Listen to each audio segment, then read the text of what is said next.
like this bridge that we're going to, very old school railroad bridge here. As long as it holds up while we're underneath it, that's all that matters. Yeah. And I've noticed that their sewer drains here are elevated. That's interesting. This road is interesting that we're going on here. It's one way. Yeah. No, it's two ways. Nah, this part was one way. One way. Okay. But we're gonna let this truck get to where it's going first. Yeah. We're still in downtown Little Rock, but it's got a rural flavor for it once you get out of the tall area. So just a few blocks out of the city core, it gets very rural all of a sudden again. Industrial. Yes, I'm just looking at that house over there. Cool like old house there. 8th Street, you know? It's Yeah. not like we're on... No, we're just 8 blocks Street. away from the center here, and you get this very rural looking area. Lunch, we're going to a little hole in the wall place called Morgan's Kitchen. You could mistake it for a house if you didn't know any better. Food has arrived, and it looks like a pretty good cheeseburger and fries and a grape soda. That's what I'm eating. Coming here to the Little Rock High School Visitor Center.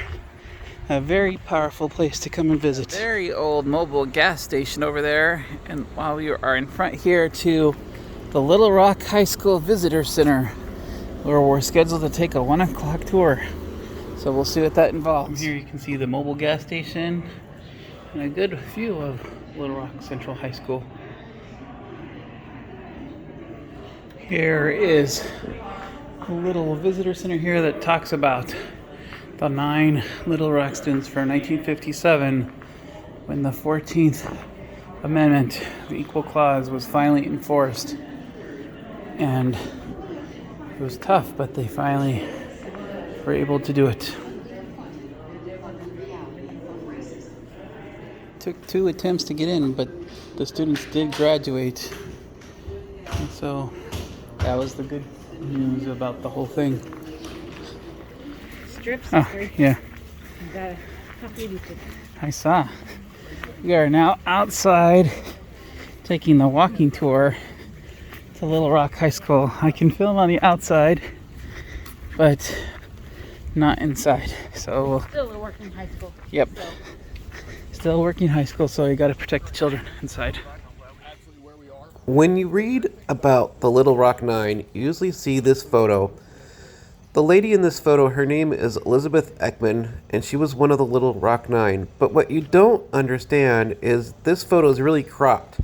And the streets here, as you can see, it's a pretty big street, and they were packed with people. It wasn't just a few protesters, it was 10,000 people in this little street here. Over here by the mobile gas station is where the press set up. And on that photo, the children actually didn't go to school that day. It took them 3 attempts to get to the school. Here we are going up to the main school. We weren't allowed to take photos inside the school, but you can see how big it is just on the outside.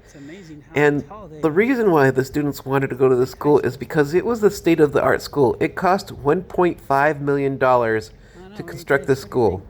All of it was spent for the white children and not for the black children. Just finished the tour. It's a very sad tale, but a hopeful tale at the same, because those kids did persevere and they got through. I'm over here by the Temple Church, and this was during the first attempt. Elizabeth, one of the Little Rock Nine, she came from here, and she came on the wrong side. She had to walk down there on the other corner where the visitor center is. The mob cornered her. All of the 9 tried to go into this drugstore over here, but that drugstore closed its doors. So what she ended up doing was going over here to this bench. This was the bench. And I'm now sitting on the same spot where Elizabeth withstood the mob for 30 minutes on this bus stop until the bus came and took her away. Still the same.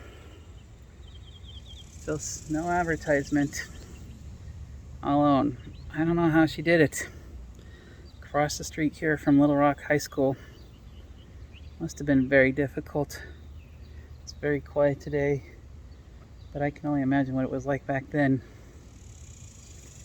Not much has changed, unfortunately, both here and in the nation. I hope it does change soon, though.